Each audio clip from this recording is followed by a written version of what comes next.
जय हिंद प्यारे साथियों, वंदे मातरम। मैं देवेंद्र धामा आप लोगों का स्वागत करता हूं। ठीक है, तो आज का सेशन हमारे क्या कक्षा 10 के लिए काव्य का। ठीक है, काव्य में पढ़ाएंगे आज हम। क्या है काव्य में, क्या है सूरदास, इसके क्या है कवि है और इन्होंने कौन सा पाठ लिखा है, पद पाठ लिखा है। ठीक है, क्या लिखा है इन्होंने, पद लिखा है सूरदास ने। ठीक है, तो सबसे पहले जैसे हमारा क्या है पद्यांश दिया हुआ, पद्यांश को पहचानते कि हमारा कौन से पाठ से लिया गया है। जो से पाठ से लिया गया है उसके लेखक उसके कवि और हम क्या पाठ का नाम लिखते हैं या हम उसे संदर्भ में लिख देते हैं। तो संदर्भ कैसे लिखते हैं हम, प्रस्तुत पद्यांश हमारी पाठ्य पुस्तक हिंदी के किसके, हिंदी के पद नामक पाठ से उद्गृहित है या लिया गया है।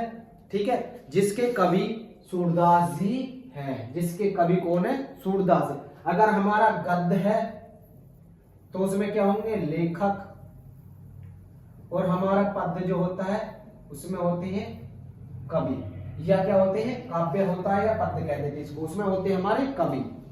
ठीक है भाई, क्या होते हैं कवि। तो आओ देखते हैं, संदर्भ लिख लिया, उसके बाद हम लिखते हैं इसका प्रसंग हम लिखते हैं मोटे मोटे अक्षरों में। ठीक है, मोटे मोटे मतलब छोटे छोटे अक्षरों में, मैन अक्षरों में क्या लिखते हैं हम, इसका प्रसंग लिखते हैं। तो प्रसंग कैसे हो जाएगा कि सूरदास जी भगवान श्री कृष्ण की महिमा का वर्णन करते हुए उनके चरणों की क्या करते हैं, वंदना करते हैं। क्या करते हैं, उनकी वंदना करते हैं। अब इसकी हम क्या करते हैं, व्याख्या करते हैं। ठीक है, देखते हैं व्याख्या। चरण कमल बंदो हरिराई, बंदो हरिराई माने श्री कृष्ण के, चरण माने चरण, कमल माने कमल रूपी। हम कमल रूपी चरणों की बार बार वंदना करते हैं। हम श्री कृष्ण के कमल रूपी चरणों की बार बार क्या चरण रूपी कमलों की वंदना करते हैं। जाकी कृपा से पंगु माने होता है लंगड़ा, पंगु माने लंगड़ा, गिरी माने होता है पर्वत, लांगे माने लांग जाता है। ठीक है, जिसकी कृपा होने से लंगड़ा व्यक्ति भी पर्वतों को लांग जाता है। अंधे को सब कुछ दर्शाई, और अंधे को क्या है, सब कुछ दिखाई देने लगता है। अंधे को सब कुछ दिखाई देने लगता है। भैरव सुने, और बहरे को क्या है, सुनाई देने लगती है। गूंगा माने गूंगा, पुनी माने पुनः, बोले माने बोलने लगता है, और गूंगा व्यक्ति भी पुनः बोलने लगता है। ऐसी हमारे श्री कृष्ण की महिमा है। रंक माने होता है गरीब, चले माने चले, सिर माने सिर पर, छत्र माने राजा के समान मुकुट धारण करके, धारण माने धारण करके, तो राजा के समान सिर पर छत्र धारण करके भिखारी भी क्या है, चल सकता है। स्वावदार स्वामी करुणाएं बार बार बंदो तिहि पाई। हम ऐसे श्री कृष्ण, ऐसे दयालु श्री कृष्ण के चरणों की हम बार बार वंदना करते हैं। ठीक है, इसका भाई आपको समझ में आया होगा। अब चलते हैं दूसरा वाला पद्यांश। ठीक है, दूसरे वाले पद्यांश पे चलते हैं।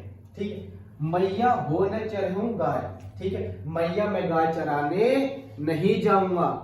कौन, श्री कृष्ण अपनी माता यशोदा से कहते हैं कि माँ मैं गाय चराने नहीं जाऊंगा। सिगरे माने सगरे, ग्वाल वाल घिरावत मूसु, सहरे ग्वाल वाल मुझसे गाय गिरवाते हैं। मेरे पांव प्राय माने दुखने लगते हैं, है ना, दुखने लगते हैं। ठीक है, पांव माने पाए, मेरे माने मेरे, पाए माने पांव, मेरे पांव दुखने लगते हैं। सिगरे ग्वाल वाल मुझसे गाय गिरवाते हैं। जो ने पछताई पूछी बलदाऊ अपनी सो दिलाए। अगर जो ने पछताऊ माने विश्वास न हो तो पूछी बलदाऊ भैया से। अगर तुम्हें मुझ पर विश्वास न हो तो आप बलदाऊ भैया से अपनी सो माने होता है कसम। क्या होता है, कसम। दिवाई माने खवाकर, आप अपनी कसम खवाकर बलदाऊ भैया से पूछ लीजिए। यह सुनी माई जसोदा ग्वाली गारी देती रिझाई। इतना सुनकर, यह सुनकर माँ यशोदा ग्वाल वाली माने ग्वाल वालों को, है ना, रिझाई माने होता गुस्से में आकर गारी देती है, गारी देती तो गारी देने लगती है। मैं पटवती अपने लड़का को आवे मन बहराई। मैं माने मैं, पटवती माने खेलने के लिए या मन बहलाने के लिए, है ना, अपने माने अपने, लड़का माने पुत्र को या बेटे को, आवे मन बहराए, मन बहराने के लिए भेजती हूँ। मैं अपने लड़के को क्या है, कहती है माँ यशोदा कि मैं अपने पटवती माने भेजती हूँ, अपने लड़का माने पुत्र को, मन बहराई माने मन बहलाने के लिए मैं अपने पुत्र को भेजती हूँ। सूर श्याम मेरो अति बालक, यह क्या है, जो है मेरा अति बालक है।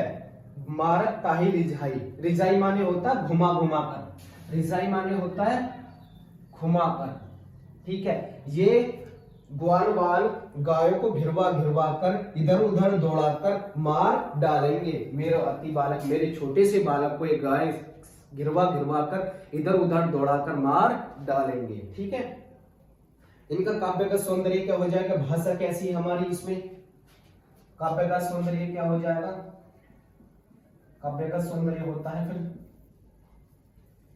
भाषा क्या है, विरज, ठीक है, भाषा विरज, ठीक है। और जी शैली क्या है, मुक्तक, शैली मुक्तक, ठीक है। छंद क्या हो जाएंगे, गेपद हो जाएगा, शब्द अधिकता होता है, अभिता, ठीक है। भाषा कैसी, ब्रज गुण माधुर्य, ठीक है। आपको इतना समझ में आया होगा, ठीक है भाई। जैसा भी समझ में आए वीडियो को बताते रहे, कमेंट में बताते रहे, ठीक है, जैसे भी आपको वीडियो अच्छी लगे।